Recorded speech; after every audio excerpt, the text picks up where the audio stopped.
එදා මුළු දවසම නිත්‍රා ගත කළේ දැඩි නොසන්සුන්කමකිනි. වන්තියේ කුඩා දරුවන්ගේ සුරතල් සිනහවන් අද ඇයට ඇසුනේ ඈතින් ඇසෙන හඬවල් මෙනි. ඇගේ මනස දිව ගියේ උදෑසන දොර අසල තිබී හමු වූ ඒ කුඩා කොළ කැබැල්ල වෙතටය. අපි මුලින්ම මුණ ගැහුණු තැන. ඒ කියන්නේ මීට වසර 5කට පෙර ඔවුන්ව මුණ ගැස්සූ ඒ පින්වර පන්සල් භූමියයි. වාසල නිම වී නිවසට පැමිණ සිටි නිත්‍රා පස්වරු 4:45ට පමණ නිවසින් පිට වූයේ දිලාන් මුණ ගැසීමට යාමටය. සඳුන් හෝ නිලු තමා දිලාන් මුණ ගැසීමට පන්සලට යන බව දැනගන්නවාට ඇය අකමැති වූයේ ඔවුන්ට මීට පෙර දිලාන් පැමිණි බවත් නොපැවසූ නිසාත් ඔවුන්ව මේ අනතුරට ගැබ් කර ගැනීමට ඇය තුළ වූ අකමැත්ත නිසාත්ය. ඇය සෙමෙන් පන්සල දෙසට පිය නැගුවාය. එදා වෙසක් පොහෝ දින තිබූ ආලෝකය අද නැත. අද පන්සල් භූමිය පාළු ස්වභාවයක් ගෙන තිබුණි. ඇයගේ හදවතේ ගැස්ම ඇයටම ඇසෙන තරම් පරිසරය නිහඬ විය. ඇය එදා ඔවුන් මුලින්ම කතා කළ ඒ බෝධීන් වහන්සේ අසල ඇති ගල් බංකුව මත වාඩි වූවාය. නිත්‍රා සෙමින් ඇසුණු ඒ කටහඬට ඇය තිගැස්සී හැරි බැලුවාය. අඳුරු පැහැති කබායකින් සැරසුණු දිලාන් ඇය දෙසට පැමිණෙමින් සිටියේය.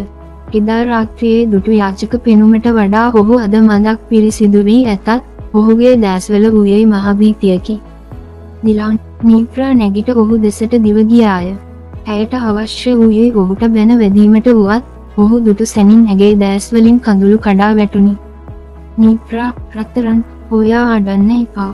මට සමා වෙන්න. දිලාන් ඇගේ දෑතින් අල්ලාගත්තේය. එම ස්පර්ශය වසර 5ක සෙනෙහස ඇයට මතක් කර දුන්නේය. ඒ දිලාන් ඔයාට මොකද වුනේ? කවුද ඔයාගේ පස්සෙන් එන්නේ? මට ඇත්ත කියන්න. නිත්‍රා හඬමින් ඇසුවාය. දිලාන් වටපිට බැලුවේ දැඩි චකිතයකිනි. නිත්‍රා අහන්න ඔයා තනියම නේද ආවේ? කවුරුත් ඔයාගේ පස්සෙන් ආවේ නෑ නේද? නෑ දිලාන් මම තනියම ආවේ. නිත්‍රා කඳුළු පිස දමමින් පැවසුවාය. මම ඔයාට හැමදේම කියන්නම් මෙතනින් ඉඳගන්නකෝ. දිගු සුසුමක් හෙළමින් දිලාන් පැවසුවේය.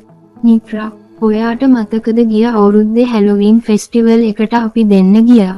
මම ඒකෙදි ඔයාගේ ෆොටෝස් ගත්තා මතකද? ඔව් මට මතකයි. ඒත් ඔයා ඒවා මට දෙන්න කලින් අතුරුදහන් වුණානේ. නිත්‍රා නෝක්කාඩු ස්වරයකින් පැවසුවේය. ඒ ෆොටෝස් තියෙන මෙමරි කාඩ් එක තියෙන්නේ ඔයා ළඟ. ඔයාගේ ලැප්ටොප් බෑග් එකේ. ඒක ඔයා ළඟ තියෙන්නේ කියලා දන්නේ මම විතරයි. උන් එන්නේ මේ මෙමරි කාඩ් එක හොයාගෙන. දිලාන් පවසද්දී නිත්‍රා ඔහු දෙස බැලුවේ කුකුසෙනි. මොකක්ද? එයාලට මෙමරි කාඩ් එක ඕන. මේ මෙමරි කාඩ් එකයි එයාලයි අතර තියෙන සම්බන්ධය මොකද්ද? මට කිසි දෙයක් තේරෙන්නේ නෑ දිලාන්. නිත්‍රා සිටියේ කිසිවක් තේරුම් ගැනීමට නොහැකි වේ. නිත්‍රා උන්ට ඕන මේ මෙමරි කාඩ් එක නෙවෙයි. උන්ට ඕන ඒ ෆොටෝස් ටික ඩිලීට් කරන්න.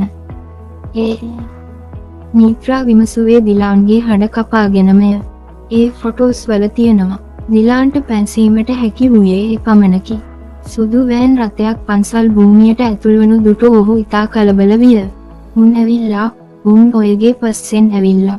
මාව හොයාගෙන ඔයාගේ පස්සෙන් ඇවිල්ලා. දිලාන් පැවසුවේ හිඳගෙන සිටිගල් බංකුව පිටුපස සැඟවෙමිනි. දිලාන් අපි දැන් මොකද කරන්නේ? නිත්‍රා විමසුවේ ව්‍යවුලමිනි. නිත්‍රා මට සමා වෙන්න. මම නිසා ඔයත් අනතුරේ වැටෙනවා.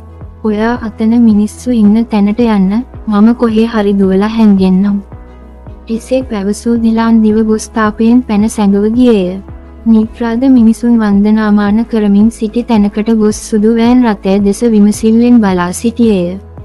වන්සල් භූමිය මැදේ නතර වූ වෑන් රථයේ පිටුපස දොර විවර විය.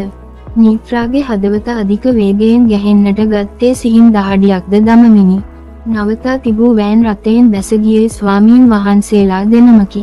එය දුටුවත්ම නිත්‍රා දිගු සුසුමක් හෙළුවේ නළලත තිබූ දහඩිය බිඳු කිහිපයද පිස දමමිනි.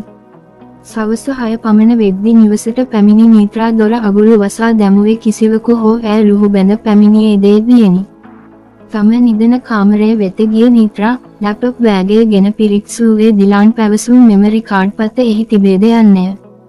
මේ තියෙන්නේ තමාටම කියාගත් ඈ තම ලැප්ටොප් පරිගණකය ගෙන මෙමරි කාඩ් පතෙහි තිබූ ඡායාරූප එකින් එක පිරික්සන්නට විය. දෙහියනේ ඇගේ මුවින් පිට වූයේ එපමණකි.